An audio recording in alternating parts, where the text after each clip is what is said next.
एक है तो सेफ है। उन्होंने पोस्टर दिखाया है तो हम भी पीछे नहीं रहेंगे। राहुल जी ये देखिए कि रॉबर्ट वड्रा है,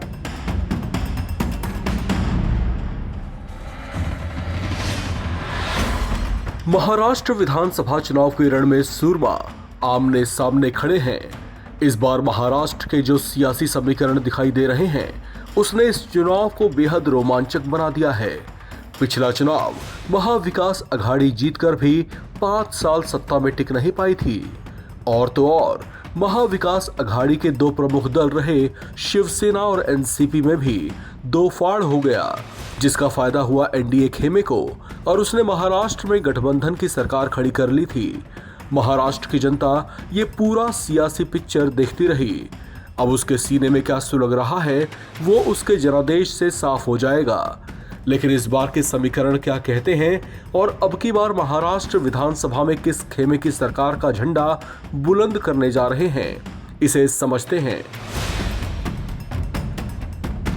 2024 के महाराष्ट्र विधानसभा चुनाव में ऐसा पहली दफा होने जा रहा है जब राज्य की कुल 6 बड़ी पार्टियां एक साथ चुनावी मैदान में ताल ठोक रही हैं। 2 राष्ट्रीय स्तर की पार्टियों बीजेपी और कांग्रेस के अलावा अब की बार 2 हिस्सों में बढ़ चुकी शिवसेना और 2 हिस्सों में विभाजित हुई एनसीपी भी मुकाबले में है। इन 6 दलों के अलावा चुनावी मैदान में कुल 158 अन्य दल भी बतौर चैलेंजर मुकाबले में उतरे हुए हैं। कुल 288 सीटों वाले महाराष्ट्र विधानसभा चुनाव के लिए बीजेपी ने 152 जबकि कांग्रेस ने 102 उम्मीदवार लॉन्च किए हैं। बाकी सीटें इन्होंने अपने अपने सहयोगी दलों के लिए छोड़ी थीं। ऐसे में 2 प्रमुख धड़ों महाविकास अघाड़ी और महायुति, जिसमें मुख्य मुकाबला है उन्हें चुनाव जीतने के लिए 144 सीटों पर जीत के जादुई आंकड़े को हासिल करना होगा। इस चुनाव में देश के बड़े बड़े राजनीतिक विश्लेषक और बड़े बड़े चुनावी चाणक्यों के अलावा सट्टा बाजार में भी बड़ी हलचल है। राजस्थान में जोधपुर के पास स्थित फलोदी सट्टा बाजार के सटोरियों ने महाराष्ट्र विधानसभा चुनाव 2024 को लेकर अनुमान लगाया है कि महायुति की सरकार बन सकती है।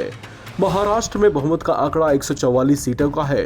फलोदी सट्टा बाजार महाराष्ट्र विधानसभा चुनाव 2024 में महायुति गठबंधन को 144 से 152 सीटें दे रहा है। महाविकास अघाड़ी गठबंधन के बारे में अनुमान है कि यह महायुति को टक्कर दे सकती है। फलोदी सट्टा बाजार में महाराष्ट्र में महायुति के सरकार बनाने के भाव 40 पैसे के हैं, जबकि कांग्रेस और उसकी सहयोगी पार्टियों के भाव 2 से ढाई रुपए के आसपास दिखाई दे रहे हैं।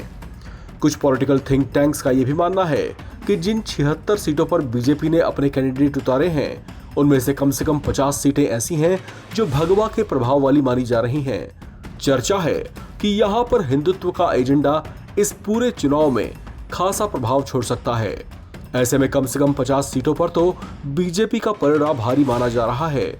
महाराष्ट्र चुनाव को लेकर कुछ राजनीतिक विश्लेषकों का मानना है कि शिवसेना में 2 फाड़ के बाद बाला साहेब ठाकरे की विचारधारा को एकनाथ शिंदे ने बखूबी जीवित रखा है। ऐसे में अनुमान ये लगाया जा रहा है कि इससे महायुति गठबंधन को फायदा पहुंच सकता है।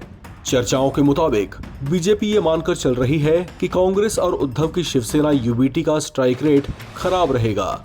हालांकि बीजेपी उन सीटों पर संभलकर बढ़ती दिखाई दे रही है जहां शरद पवार की एनसीपी के उम्मीदवार लॉन्च किए गए हैं। कहा जा रहा है कि सीनियर पवार ने सीटों का चयन खूब दिमाग लगाकर किया है, जिसका फायदा भी उनको इस चुनाव में हो सकता है। इस पूरे चुनाव में महाविकास अघाड़ी और महायुति दोनों ही धड़े अपने अपने चुनाव प्रचार अभियान में SC, ST, OBC के हितों से जुड़े मुद्दे खूब उठा रहे हैं। जाहिर है इसका राज्य में बड़ा वोट बैंक होने के नाते ये दोनों धड़ों के लिए आकर्षण का केंद्र बिंदु बना हुआ है। लेकिन मुद्दों के मैदान में सिर्फ जातिवाद या वर्ग के हितों की बात कर दिल जीतना थोड़ा कठिन हो सकता है। ये बात दोनों ही खेमे अच्छे से जानते और समझते भी होंगे। ऐसे में जनता का जनादेश क्या रहने वाला है, इसने महाराष्ट्र के राजनीतिक दलों की धड़कनें बेहद तेज कर रखी हैं। इस खबर में फिलहाल इतना ही। बाकी अपडेट्स के लिए आप बने रहें NBT ऑनलाइन के साथ।